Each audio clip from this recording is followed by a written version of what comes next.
Dermatite séboréique, symptômes et traitements. La dermatite séboréique peut aussi bien toucher les adultes que les nourrissons. En général, elle apparaît à des étapes de la vie où l'on retrouve une activité sébacée plus intense. La dermatite séboréique est une affection fréquente de la peau. Il s'agit d'un type d'eczéma qui n'est pas déclenché par des facteurs externes. Elle touche principalement le cuir chevelu, même si on peut aussi la retrouver sur d'autres zones comme le visage, les côtés du nez, les sourcils, les oreilles, les paupières et la poitrine. La dermatite séboréique peut se présenter aussi bien chez les adultes que chez les nourrissons. En général, elle apparaît à des étapes de la vie où l'on retrouve une activité sébacée plus intense, liée à une plus grande stimulation hormonale. Cause de la dermatite séboréique. On ignore actuellement la cause exacte de la dermatite séboréique. Néanmoins, son apparition peut être liée au champignon Malassezia qui se trouve dans la sécrétion sébacée de la peau. Une autre des causes de dermatite séboréique peut être une réponse irrégulière du système immunitaire. Il existe une série de facteurs qui peuvent augmenter le risque de souffrir de dermatite séboréique, comme souffrir de troubles neurologiques et psychiatriques. Avoir un système immunitaire faible augmente aussi ce risque, comme celui des personnes qui subissent une transplantation d'organes et celui des personnes atteintes du VIH. Quels sont ces symptômes? Les symptômes de dermatite séboréique comprennent pellicules, lésions sur la peau, démangeaisons et érythème léger. En général, le cuir chevelu est toujours affecté, et il présente donc souvent des squames.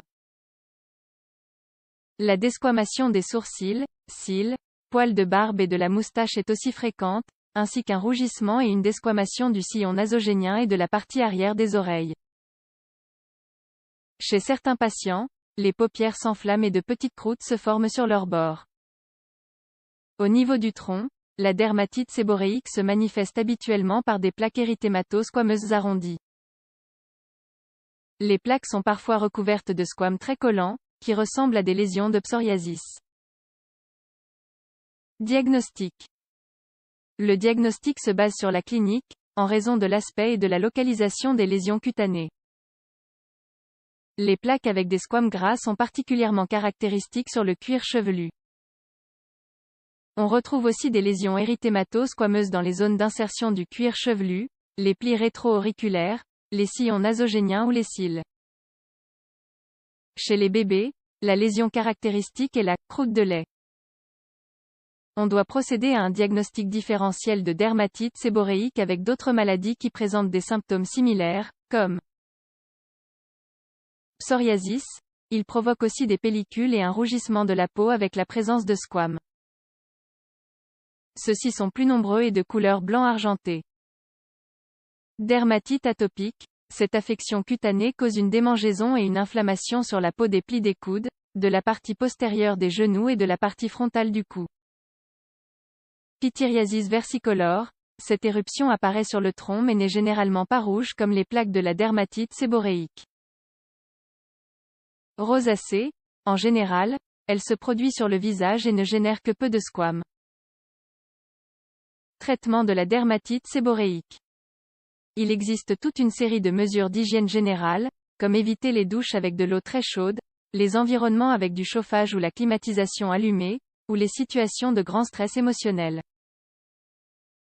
Pour l'hygiène quotidienne, on doit utiliser des savons neutres hydratants et des crèmes ou lotions hydratantes, non grasses.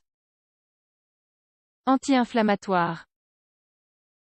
Des corticostéroïdes comme l'hydrocortisone, la fluocinolone et le clobetasol s'appliquent sur le cuir chevelu ou sur une autre zone affectée. On les emploie sous forme de crème, de shampoing ou d'onguent. Ils sont efficaces et simples d'utilisation mais doivent être appliqués avec prudence. Si on les utilise trop longtemps sans repos, ils peuvent provoquer des effets secondaires, comme un amincissement de la peau ou l'apparition de taches. Les crèmes ou les lotions qui contiennent les inhibiteurs de calcineurin comme le tacrolimus et la pimecrolimus peuvent être efficaces et ont moins d'effets secondaires que les corticostéroïdes. Néanmoins, ce ne sont pas des traitements de premier choix.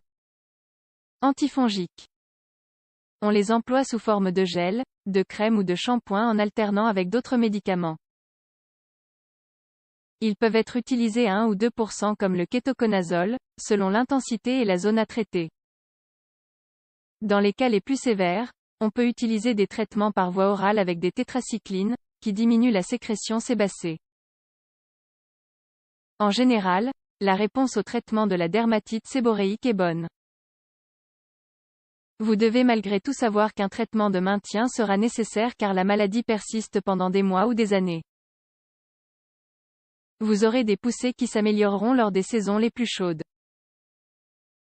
Elles empireront lors des mois froids et lors des situations de fatigue et de stress émotionnel.